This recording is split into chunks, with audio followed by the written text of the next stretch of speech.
bagong roommate ni Joanne. Hi mga kaibigan, ako nga pala si Joanne. Gusto ko lang i-share sa inyo yung nangyari sa akin nung umuwi ako sa Pinas, dun sa baryo namin sa Bulacan. Bale, galing pala akong Dubai. Namamasukan ako doon bilang kasambahay, mabait. Yung mag-amo ko, maayos ang trato nila sa akin. At kahit papaano ay nakapag-ipon ako ng kaunti sa loob ng 2 taon kong pagtatrabaho dito. Dahil nga na homesick na din, pinagkalooban ako ng mga amo ko ng 1 buwang bakasyon sa Pilipinas.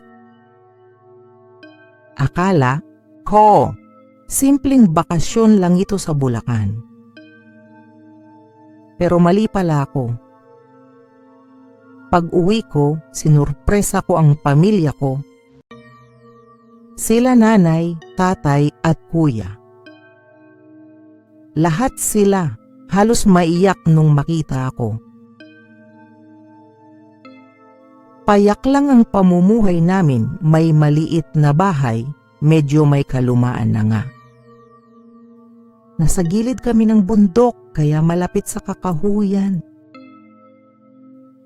Madalas mahangin sa gabi, minsan tahimik, minsan naman para bang may humuhuni sa dilim. Sa totoo lang, ilang taon na din walang tao sa kwarto ko, kaya nung unang gabi ko dito, parang may kakaibang lamig akong naramdaman. Baka naman na-miss lang ng kama ko na may natutulog rito, sabi ko pa sa isip ko. Pero nung pang-4 na gabi ko sa bahay, doon na nagsimula ang lahat. Anak, baka gusto mo dito ka muna sa sala matulog, sabi ni nanay nung gabi na yon. Sabi ko, di na po inay, okay lang po ako sa kwarto ko. Pero napansin ko, parang gusto niya pang magsalita, pero tumahimik na lang siya. Pagpasok ko sa kwarto, naamoy ko yung lumang kahoy. Amoy alikabok, pero may halo din kakaibang amoy. Nilagay ko ang mga gamit ko sa gilid tapos humiga ako. Pinilit kong makatulog kahit may kung anong bigat sa paligid. Maya-maya, narinig ko na may parang humihinga sa sulok. Pero pagtingin ko, wala naman. Kinabukasan, habang nag-aalmusal kami, napansin ko si kuya na tahimik lang. Tinanong ko siya, "Kuya, okay ka lang ba?" Tumingin lang siya saglit tapos sabi, "Okay lang," pero ramdam ko may iniisip siya. Si nanay naman, paladasal pa din. Pero parang may kaba sa mukha. Mga kaibigan, doon ko naramdaman may mali dito. Hindi lang sa bahay. Parang pati sa pamilya ko. May kung anong kinikim-kim. At hindi ko alam na yung galit, inggit at sama ng loob na yun. Yun palang magpapakain sa kung anuman. Yung nasa loob ng kwarto ko. Pagkatapos, nung gabing yon, medyo balisa ako. Gusto ko lang sana magpahinga, pero may kakaibang bigat sa dibdib ko pagpasok ko sa kwarto ko. Hindi ko alam kung kuni-kuni ko lang ba, pero parang may nakatingin sa akin. Nagpasya akong ayusin muna yung mga gamit ko. Binuksan ko yung lumang aparador. Tapos naamoy ko yung amoy ng lumang kahoy na pinaghalong alikabok at parang basang lupa. Kinilabutan ako. Napansin ko din na may mga gas-gas yung dingding. Parang may kumayot gamitang matulis na kuko. Pagbaba ko sa kusina, nakita ko si nanay nakaupo, nakayuko, hawak yung rosaryo. Tahimik lang siya pero napansin ko, nanginginig yung kamay niya. Tinanong ko siya, "Nay, okay ka lang po ba?" Sagot niya, "Okay lang anak, baka napagod lang ako sa labada." Pero ramdam ko may hindi siya sinasabi. Si kuya naman, mas lalong tumahimik. Dati madaldal siya sa akin pag umuuwi ako pero ngayon parang mailap na. At napansin ko madalas siyang may ka-text. Nakita ko saglit sa phone niya ang pangalan ng girlfriend niya na si Mayen. Alam ko na tsismosa yon at hindi masyado boto sa akin. Lagi na lang sinasabi kay kuya na huwag palaging humingi ng pera sa akin. Kasi daw nagmamayabang ako, wala akong sinasabi pero nararamdaman ko na unti-unti nag-iiba ang ugali nila sa akin. Kinagabihan, bumalik ako sa kwarto. Pinatay ko ang ilaw, humiga ako, tapos ipinikit ko ang mga mata ko. Maya-maya, parang may narinig akong mahinang tawa. Hindi malakas, pero sapat na para magdulot ng kilabot. Bumangon ako, binuksan ko ang ilaw at bigla na lang siyang tumigil. Akala ko baka galing lang sa labas. Pero paglingon ko sa salamin sa gilid ng kama, parang may dumaan na anino sa likod ko. Lumingon ako, wala namang tao. Nagsimula akong kabahan. Kinabukasan, kinausap ko si nanay. "Nay, may kakaiba po sa kwarto ko. Parang may gumagalaw." Sagot lang ni nanay sa akin, "Anak, huwag mong pansinin. Huwag kang makipag-usap sa kahit anong marinig mo." Nagulat ako. "Nay, ibig sabihin alam ninyo?" Hindi na siya sumagot. Tumalikod lang siya at nagdasal ng mahaba. Doon nagsimula ang kutob ko. Matagal nang may nangyayari sa kwartong yon at parang may tinatago ang pamilya ko sa akin. Lumipas ang ilang araw, mas lalong lumala yung pagpaparamdam sa aking kwarto. Sa gabi, may maririnig akong yabag. Parang may naglalakad sa sahig kahit ako lang mag-isa.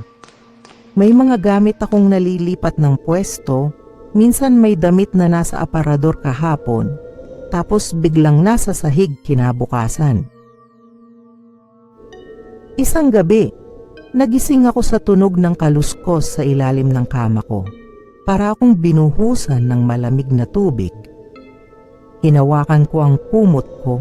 Pinilit ko ang sarili ko na huwag gumalaw.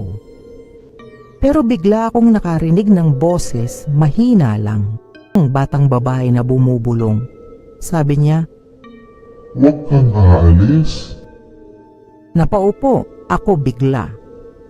Binuksan ko ang kilaw, tumigil lahat ng tunog. Kinabukasan, nagpasya akong ikwento kay kuya. "Kuya, may kakaiba kong nararamdaman sa kwarto ko. Naririnig ko may bumubulong sa akin." Tumingin lang siya sa akin at nagsabi, "Joanne, baka guni-guni mo lang yan." Pero napansin ko, nanginginig yung kamay niya habang hawak-hawak ang cellphone niya. Para bang alam niya, pero ayaw niyang sabihin. Isang gabi habang kumakain kami, dumating si Mayen, ang girlfriend ni kuya. Wala man lang pagbati, tapos sumupo agad at nakasimangot pa. Narinig ko pa bulong niya kay kuya, "Tignan mo, kala mo kung sinong bida, galing lang sa Dubai, akala mo mayaman na." Napatingin ako pero wala akong sinabi. Simula noon, mas madalas silang nag-aaway ni kuya. Madalas sumisigaw si Mayen, si kuya naman tahimik lang pero halata na ang galit. Si tatay, imbes na umawat, lalong nananahimik at laging wala siya sa bahay para maghanap ng pagkakakitaan. Si nanay naman palaging umiiyak pag nag-iisa, paulit-ulit na nagdarasal. Nararamdaman ko parang may sumisipsip ng galit sa bahay namin. Parang mas lalo silang nagkakainisan araw-araw, si kuya at Mayen, si nanay at tatay. At habang tumitindi iyon, mas nagiging malakas din yung presensya sa kwarto ko.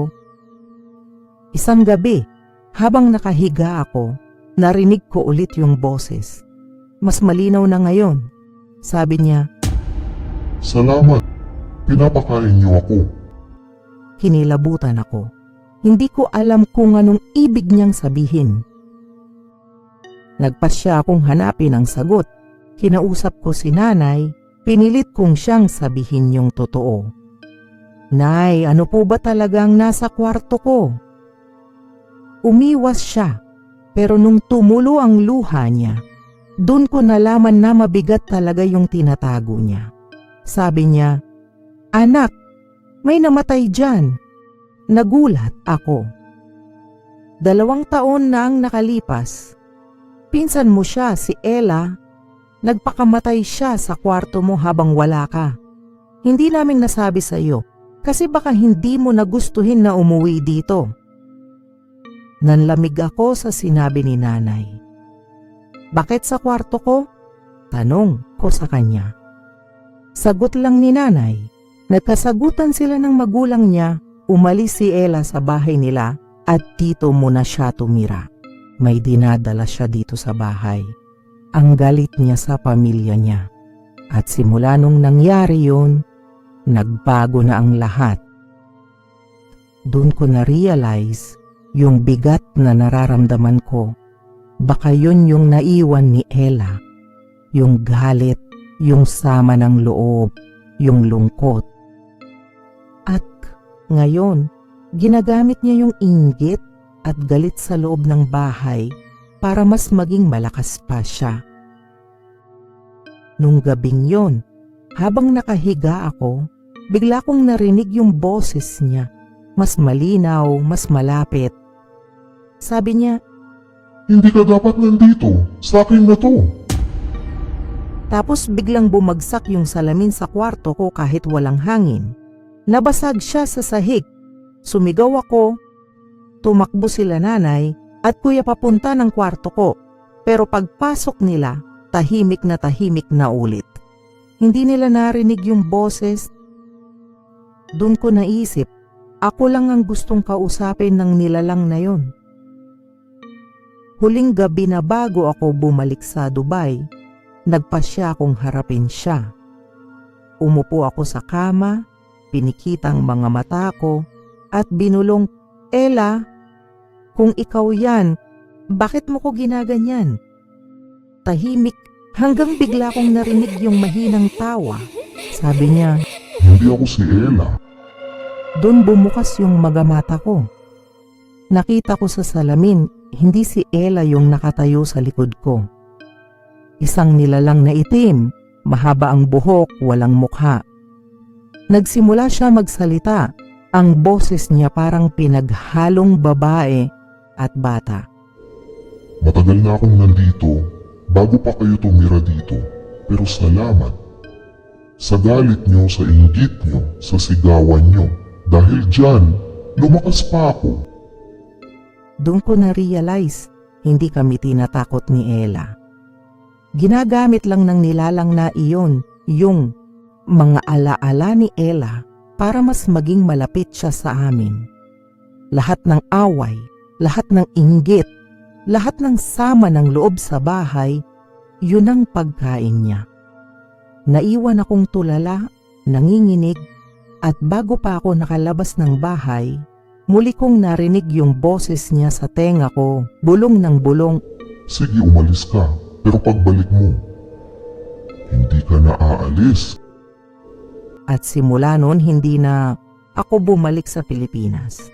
Pero gabi-gabi, kahit nasa Dubai ako, sa tuwing pipikit ako, naririnig ko pa rin yung mahinang tawa sa tenga ko. Kung nagustuhan nyo tong kwento mga kaibigan, mag-iingat kayo pag umuuwi na kayo sa mga lumang bahay ninyo. Hindi lahat ng tahimik ay walang laman. Minsan, yung galit, inggit at sama ng loob sa loob ng pamilya, yun mismo ang nag-iimbita ng mga nilalang na hindi nyo nakikita. Ako si Joanne at hanggang ngayon, hindi pa din ako sigurado kung ako ba talaga ang umalis sa bahay na yon.